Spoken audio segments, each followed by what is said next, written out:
Ce sont les nouveaux visages de l'Assemblée, les nouvelles stars de la France insoumise. Avec eux, la relève de Mélenchon est assurée. Voici les députés du Nord, Adrien Quatennens et Hugo Bernalicis.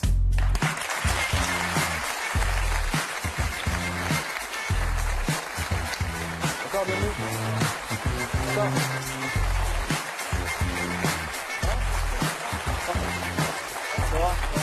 Bonsoir à tous les deux, bienvenue sur le plateau de Quotidien. Vous avez 28 et 27 ans, vous avez été en juin dernier élu député de la France Insoumise dans le Nord. Vous êtes parmi les plus jeunes élus de l'Assemblée et vous êtes amis. C'est ça? Exactement, oui. tout bon. Et vous pensez que l'amitié peut durer en politique? Bon, on va essayer d'en faire la démonstration, en tout cas, ouais. Pour l'instant, ça nous a amené déjà dans l'hémicycle, c'est déjà pas mal. Ça fait quelques années qu'on se connaît. On a beaucoup milité ensemble avant d'être élus. Donc pour l'instant, tout se passe très bien, ouais. Et vous avez déjà vu des vieux amis politiques?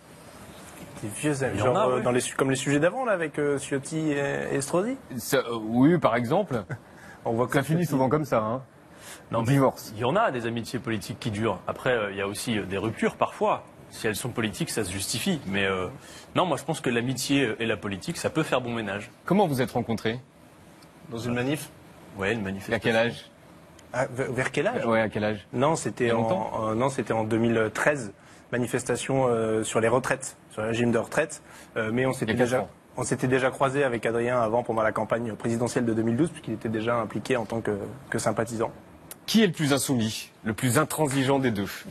Alors, incontestablement, c'est lui. Il est souvent à la buvette de l'hémicycle. Et tout un travail souterrain d'ailleurs, qui est très intéressant et qui est éminemment politique. Vous en parlez d'ailleurs. souvent de la buvette. C'est vrai. Qu'est-ce qui se passe dans cette buvette? Vous en servez pourquoi? Bah, ça permet d'avoir des rapports un peu plus directs finalement avec les députés et de sortir un peu du spectacle. Avec tous les députés? Ouais, avec tous les députés. Ça permet de sortir du spectacle qu'on voit dans l'hémicycle et ça nous permet nous aussi de savoir de jauger, notamment les députés de La République En Marche. On a souvent des petites confessions en disant oui, quand même, c'est vachement bien ce que vous Et faites. vous pouvez pas les défendez. jauger ailleurs qu'à la buvette? Ça aide hein, quand même, ça aide. La buvette. Vous les faites boire en gros. Non, vous pas dites. toujours. Bah, si. Non, mais il n'y a pas que de l'alcool à la buvette. Mais il y a quoi? Il y a du jus d'orange, il y a des tisanes, exactement. Il y a tout ce que vous voulez. Est-ce que vous connaissez la définition du mot insoumis dans le Petit Larousse que je ne dois pas citer? Forcément oui. La définition du mot insoumis, c'est quoi? Allez, on va tenter. T'as une idée? Allez-y. Insoumis, je dirais, qui ne se laisse pas dicter les règles. Oui, en gros, c'est ça, qui refuse de se soumettre. Rebelle. C'est quelqu'un, en gros, qui désobéit. Ouais, c'est rebelle. Dans le Petit Larousse, c'est rebelle. Vous votez les lois et vous établissez des règles. Il n'y a pas un paradoxe? Non, il n'y a pas de paradoxe dans la mesure où nous, on est force de proposition, on propose d'autres règles. Les règles auxquelles on s'insoumet, finalement, c'est cet ordre établi qui veut qu'on applique toujours les mêmes politiques, des recettes d'ailleurs qu'on fait déjà la démonstration de leur inefficacité. Nous, on propose une êtes des contre-société. rebelles? Bah, au sens noble du terme, peut-être, ouais, on peut le dire. La France rebelle, nous, on s'en revendique, ouais, tout à fait. Après, ça ne veut pas dire que on est violent. C'est-à-dire, il n'y a pas de lien entre l'insoumission pour nous et la violence. On est des gens tout à fait raisonnables et méthodiques. Mais notre projet politique prend les problèmes à la racine et assume une forme de radicalité, ouais, tout à fait. Et l'objectif, c'est de passer de la rébellion à la révolution. C'est ça l'enjeu. C'est à un moment donné, une rébellion, c'est qu'on n'est pas content de ce qui se passe dans l'ordre établi. La révolution, c'est quand vous y mettez un contenu politique, un objectif politique. C'est ça qu'on fait dans l'hémicycle. Mais vous dites qu'on vote les lois, mais on vote plutôt contre, hein, quand même. Non. Jean-Luc Mélenchon a dit, je cite, vous pensiez que vous étiez bientôt débarrassé parce que j'ai 66 balais, mais avec ces petits-là, vous en prenez pour 40 ans. À moins que Vous confirmez? C'est parti pour, hein. Ah ouais? En tout cas, À 70 ans, vous voyez encore à l'hémicycle dans ce... Non. Mais non, parce qu'on a dit déjà pas plus de 2 mandats. Donc, de toute façon, à 70 ans, on sera plus dans l'hémicycle. Ça, c'est une certitude. Après, faire de la politique, ça peut prendre différentes formes. Aujourd'hui, ça se passe à l'Assemblée nationale. On a plein d'amis qui étaient candidats aux élections législatives, qui n'ont pas gagné, qui ne sont pas avec nous dans le groupe de la France Insoumise, qui continuent de faire de la politique et qui nous sont d'une grande aide dans le mouvement. Donc, faire de la politique, on en faisait déjà avant d'être dans l'hémicycle et on continuera d'en faire après. Là, c'est une étape dans notre parcours militant. on essaie aussi de faire des démonstrations. Là, par exemple, on a tous les deux été amenés à faire récemment des conférences ou des rencontres, notamment dans les facultés. Ce qu'on dit aussi aux plus jeunes d'entre nous, c'est voilà, il y a quelques mois, nous, on était à votre place, on écoutait des orateurs politiques, et à un moment donné, avec du volontarisme et de la méthode, en quelques mois, on peut faire la démonstration qu'on peut y arriver. Enfin, je pense que Hugo comme moi, on n'avait pas anticipé de très longue date le fait de se retrouver dans l'hémicycle. Donc on veut faire cette démonstration aussi que l'engagement peut être porteur, et que voilà, on appelle la jeunesse aussi à s'engager de manière méthodique en politique. Et vous étiez totalement inconnu donc il y a quelques mois, mais depuis juin dernier, vous êtes devenus des bêtes médiatiques. On vous voit partout dans les matinales, on vous voit ce soir sur ce plateau. Est-ce que vous aimez ça? Vas-y. Ça veut dire oui. Vas-y, réponds. Ça dépend. Le matin, c'est pas mon truc. Honnêtement, j'ai du mal avec le matin. Donc là, je suis plutôt content. C'est votre première fois ensemble? Ouais. En revanche. Ouais, enfin sur un plateau. Après, on a déjà fait pas mal de réunions publiques ensemble. Attention, ouais. Attention à ce que tu racontes. Le choix des mots. Bon, ok. Non, mais vous aimez. Disons qu'on aime défendre nos idées, donc forcément, on aime le faire, quoi. On vit pas ça comme une souffrance. Après, c'est clair qu'il y a interview et interview. Oui, mais je parlais pas de défendre les... Oui, ça veut dire quoi, interview, il y a quoi? Bah, il y a des moments où c'est un peu moins plaisant. On se dit, on y vient, nous, avec nos convictions pour parler politique. Et pendant 7 minutes d'une matinale, vous allez parler d'un sujet politique qui a vraiment du contenu. Et le reste, vous dites, mais pourquoi je suis venu? Si c'est pour faire l'affaire truc, le machin. Moi, quand je suis allé à la matinale de France Inter, on m'a parlé de la chasse au DRH qui avait été faite par des syndicalistes et... Après, ils vous posent des questions qu'ils veulent. Ouais, là, pour le coup, j'aurais dû donner la réponse que je voulais, plutôt que de répondre à la question. Eh ben, c'est la règle. Ah ouais, Non, mais mais après, c'était le matin. Je suis pas Leurs du matin. questions, vos réponses. Clairement, cette espèce de fulgurance médiatique, moi en tout cas, je peux le dire, je l'avais pas anticipé. C'est-à-dire que ça s'est passé de manière assez rapide finalement, juste après un discours dans l'hémicycle. Moi, je descends de la tribune avec juste le sentiment d'avoir accompli la tâche que je devais accomplir, ni plus ni moins. Et on se retrouve comme ça, soudainement, avec un intérêt médiatique. Alors, on prend, parce que c'est clair que on comprend bien. Il y a aussi le fait un peu bon client, 27 ans, mélanchoniste. Bon, moi, en plus, est-ce qu'on peut juste voir ce moment? De rouquin, ça aide aussi. Bon, voilà. Donc, il y a quelque chose qui fait qu'il y a un intérêt médiatique soudain. Mais par contre, là où Hugo a raison de dire, c'est que partout où on va, on trimballe dans notre besace nos arguments. Donc, par définition, moi en tout cas, j'accepte tout dans la mesure où partout où on va, on vient avec nos idées et on essaye de faire la démonstration qu'on peut être tout à fait sérieux et porter des idées radicalement différentes de ce qui se fait de manière dominante. Vous parlez de ce qui s'est passé le 10 juillet dernier. La France vous découvre à ce moment-là. Nous ne vous faisons pas confiance. Et d'autant moins quand Madame Pénicaud a laissé entendre que dans son état actuel, le Code du travail serait en gros fait pour embêter 95% des entreprises. Sachez aussi, mes chers collègues, que le code de la route est fait pour embêter 100% des chauffards.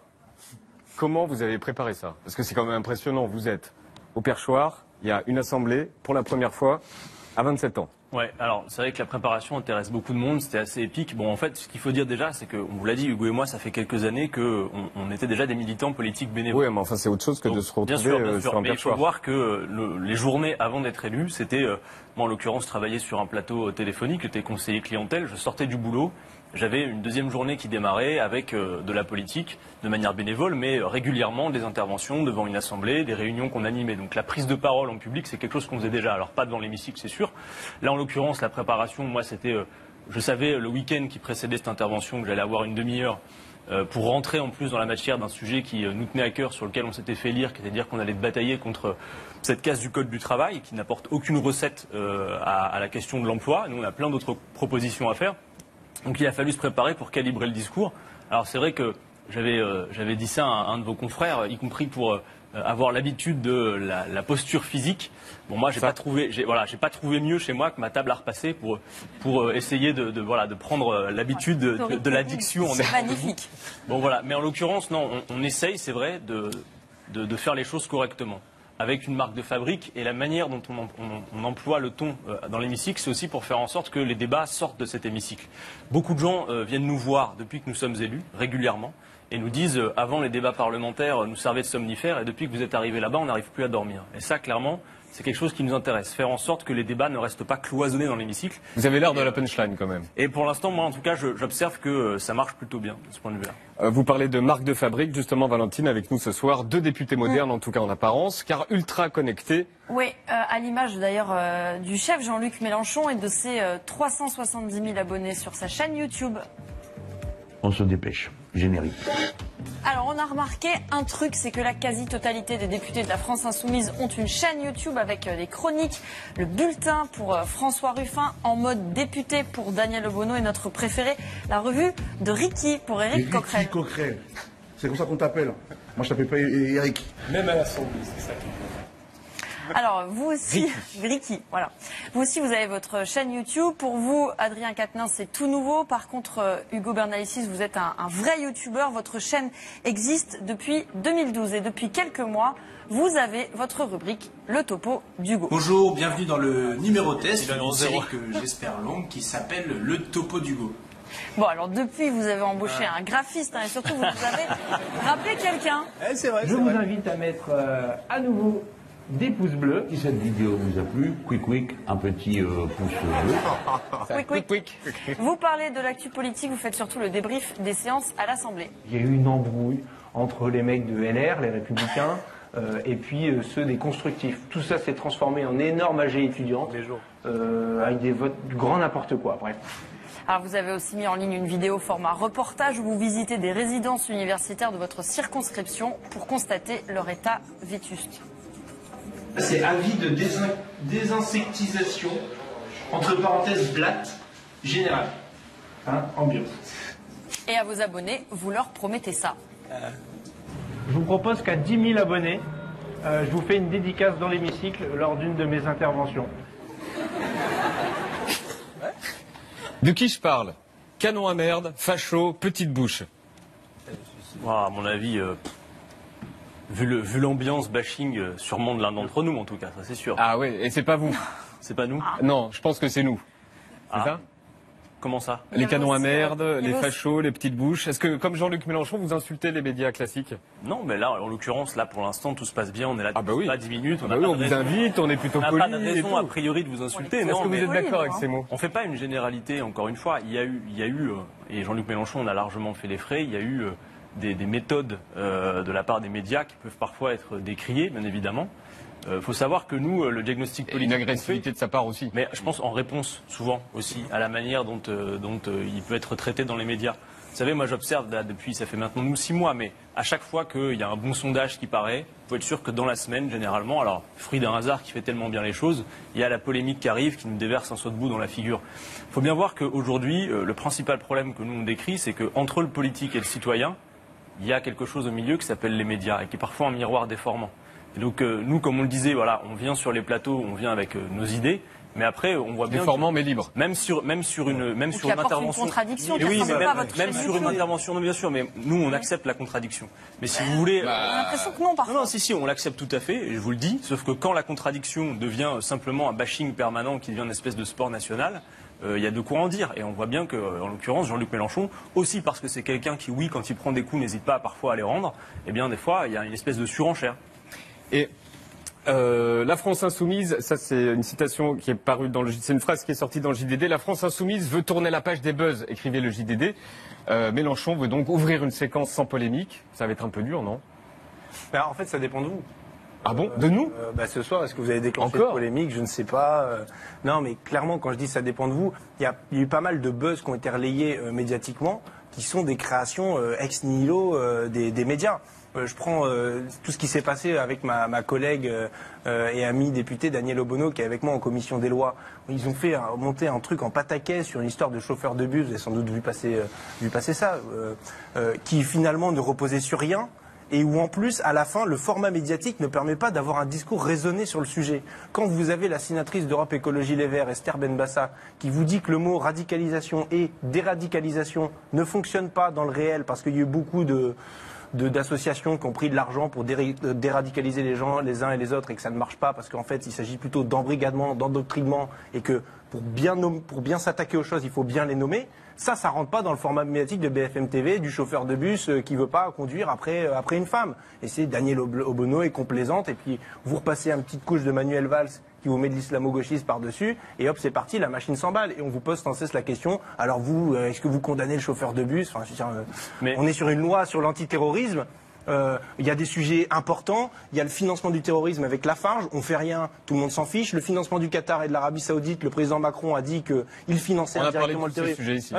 Oui, vous en avez parlé ici, mais je veux dire, ce qui reste dans la sphère médiatique, ce que les gens entendent vu de leur télé ou de leur journal, c'est ça, c'est qu'il y a un problème au sein de la France Insoumise, alors qu'il n'y a pas de problème avec Daniel. C'est ça qui est dingue. Au cas où s'il y avait un vrai débat au sein de notre groupe, je dirais, c'est normal que dans la presse, ils retranscrivent le fait qu'on ne soit pas d'accord. Mais là, on est d'accord.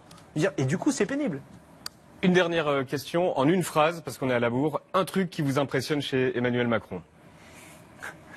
Moi, je peux le dire clairement, c'est son habileté. Il a cette capacité a donné l'illusion d'un renouveau. Il a le nouveau costume, la tête rajeunie d'un nouveau président, l'habileté, mais par contre, il fait les mêmes politiques. C'est un joker pour un sursis pour continuer les mêmes vieilles politiques.